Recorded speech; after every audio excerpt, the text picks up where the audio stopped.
मैं हेमंत, उत्तराखंड परीक्षा परिषद की है 10वीं एवं 12वीं की परीक्षाएं प्रारंभ होने को हैं 28 मार्च से।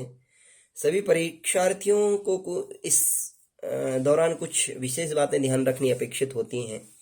कैसे परीक्षाओं में लिखा जाना चाहिए, किस प्रकार से हमें समय पालन करना चाहिए, किस प्रकार से हमें स्वास्थ्य के प्रति ध्यान रखना चाहिए। जैसे कि पिछले 2 साल से जो वर्तमान में परिषद परीक्षाएं लिखने वाले बच्चे हैं वो कहीं न कहीं कोरोना काल के द्वारा भी प्रभावित हैं। यद्यपि समस्त शिक्षण संस्थाएं, पूरा देश, पूरा तंत्र, हमारा जो एक सिस्टम होता है वो पूरी तरह प्रभावित रहा और शिक्षक जो दे पाते थे अपने विद्यालय में अपने बच्चों को वह भी नहीं दे पा रहे थे क्योंकि मुश्किलें थी। क्योंकि जो एक प्रत्यक्ष रूप से संवाद होता है शिक्षक एवं छात्र के मध्य वह कहीं न कहीं समाप्त हो गया था और तकनीकी की ओर हम बढ़ गए थे और तकनीकी से वो प्रभावात्मकता नहीं आ पाती, वो प्रभावात्मक शिक्षण नहीं हो पाता है। यद्यपि शिक्षकों के द्वारा, चाहे सरकारी शिक्षकों, निजी विद्यालयों के शिक्षकों, सभी ने अपने अपने स्तर से प्रयास किए, लेकिन फिर भी जो एक छात्रों तक पहुंच पाना था शिक्षण वह नहीं पहुंच पाया। तो इस दौरान एक चुनौती यह भी है कि बच्चों को विषयगत ज्ञान भी कम हुआ है। इसको हमें मानना पड़ेगा एक शिक्षक के रूप में। जो एक पाठ्यक्रम होता है, पाठ्यक्रम का जो ज्ञान होता है, जो विद्यालय में पढ़ाया जाने वाला जो ज्ञान होता है वह प्रायः कमतर स्थिति में है। तो इस दौरान और ज़्यादा चुनौतियां बच्चों को रहेंगी और साथ में यह तो होता ही है जब बच्चा 10वीं इंटरमीडिएट, हाई स्कूल इंटरमीडिएट की परीक्षाएं लिखने लगता है तो कहीं न कहीं उसके मस्तिष्क से में थोड़ा सा चिंता, तनाव बने रहता है और ऐसी स्थिति में वो रहता है। तो इस दौरान यद्यपि हमारा शिक्षण प्रभावित हुआ है, यद्यपि हमारा ज्ञान स्तर प्रभावित हुआ है, हमारा पाठ्यक्रम उतनी अच्छी तरह नहीं हो पाया जितना होना चाहिए।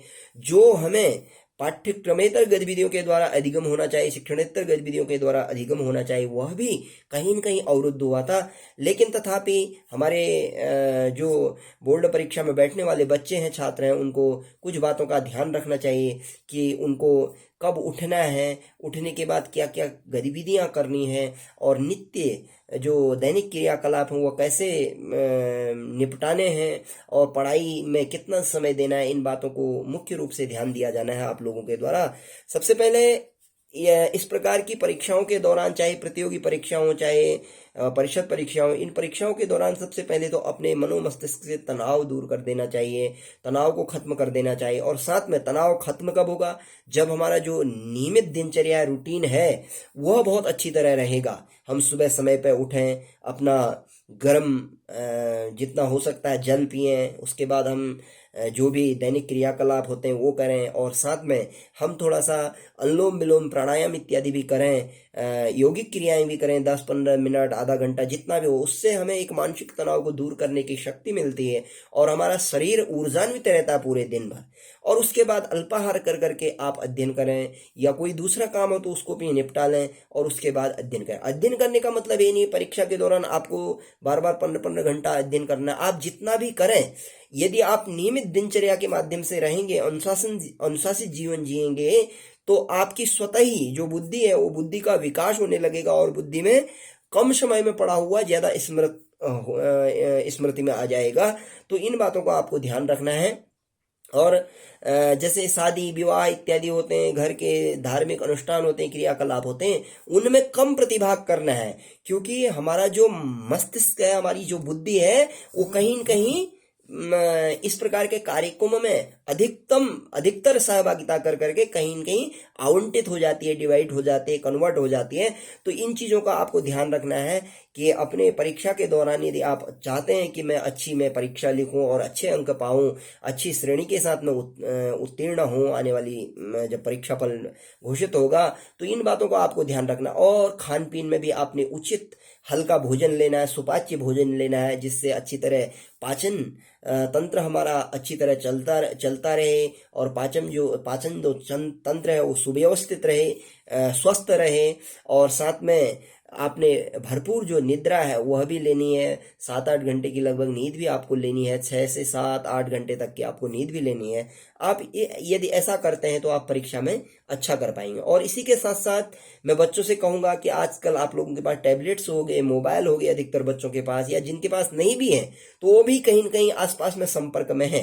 तो ऐसे बच्चे एक बात ध्यान रखें कि ऐसे बच्चों को परिषद की साइट पे जाएं, वो रामनगर बोर्ड की साइट पे, वहां पे जो गत वर्षों के बच्चे होते हैं, टॉपर्स बच्चे होते हैं, श्रेष्ठ बच्चे होते हैं, उनकी कॉपीज वहां पे होती हैं, जो आदर्श कॉपीज होती हैं, तो उन कॉपीज का भी आप अवलोकन कर सकते हैं, और उससे आपको किस प्रश्न में किस प्रकार से उत्तर लिखना है, इस प्रकार का अधिगम होता है, इस प्रकार का आपका ज्ञान का अभिवर्धन होता है। और इससे भी आपके जो प्रतिशतांक हैं वह कहीं न कहीं हर प्रश्न पत्र में बढ़ जाते हैं। अगर मान लीजिए आप बहुत अच्छा लिख रहे हैं उस आदर्श कॉपी को देख कर करके, आपके एक प्रश्न पत्र में यदि 5-7 नंबर भी बढ़ जाते हैं तो समझ लीजिए आपके 5 प्रश्न होते हैं तो 5-5-25, यदि कम से कम 5 प्रश्न भी बढ़ते हैं तो अर्थात आपकी 5% अंक आपके स्वतः बढ़ जाते हैं।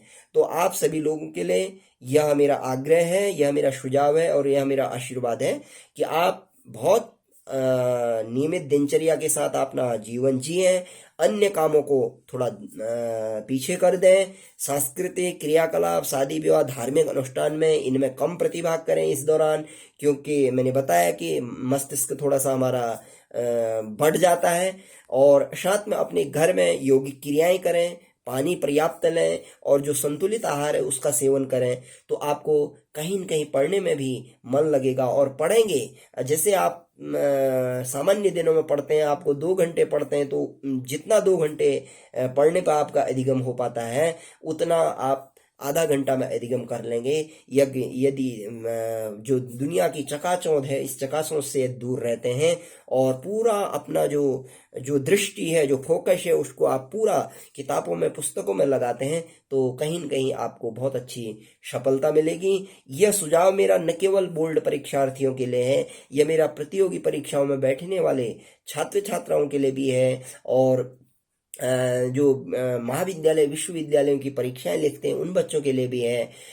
क्योंकि यदि हमें जीवन में कुछ विशेष करना है, महान करना है, तो हमें कहीं न कहीं एक अनुशासित जीवन जरूर जीना पड़ेगा, दिनचर्या से युक्त जीवन जीना पड़ेगा। क्योंकि जो व्यक्ति अस्त व्यस्त होता है, अनुशासनहीन होता है, अनुशासन का मतलब अपने जीवन का अनुशासन, तो वह व्यक्ति बहुत ज्यादा कुछ कर नहीं पाता है। आप दुनिया के श्रेष्ठ महापुरुषों को देखिए, श्रेष्ठ लोगों को देखिए, श्रेष्ठ सज्जनों को देखिए, जो अपने अपने क्षेत्र में, चाहे वो शिक्षक हो, चाहे वो चिकित्सक हो, चाहे वो प्रशासनिक अधिकारी हो, चाहे वो राजनेता हो, किसी भी क्षेत्र में जो विशेष करते हैं, जिनकी नियमित दिनचर्या होती है, वही लोग विशेष कर पाते हैं। इन बातों को हमें ध्यान रखना चाहिए।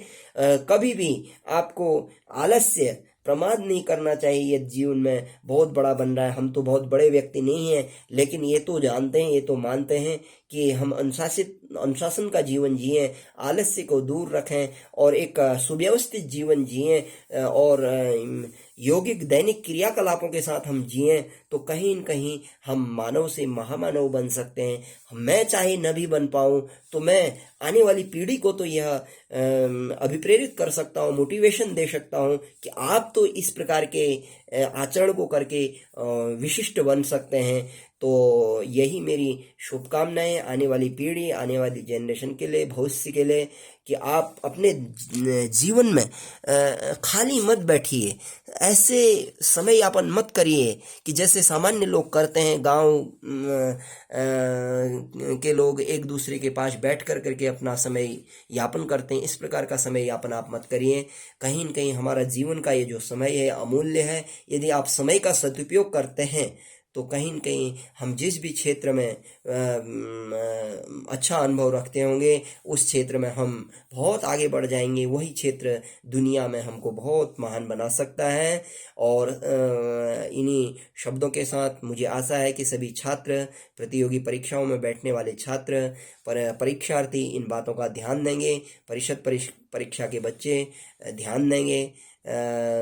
और अभिभावक भी थोड़ा ध्यान देंगे बच्चों के प्रति। अभिभावकों की भी बहुत बड़ी जिम्मेदारी होती है। अभिभावक भी इन बातों को सुनते हुए अपने बच्चों को इन बातों की ओर प्रेरित करेंगे, उनमें लगाएंगे। धन्यवाद। नमस्कार। नमो नमः।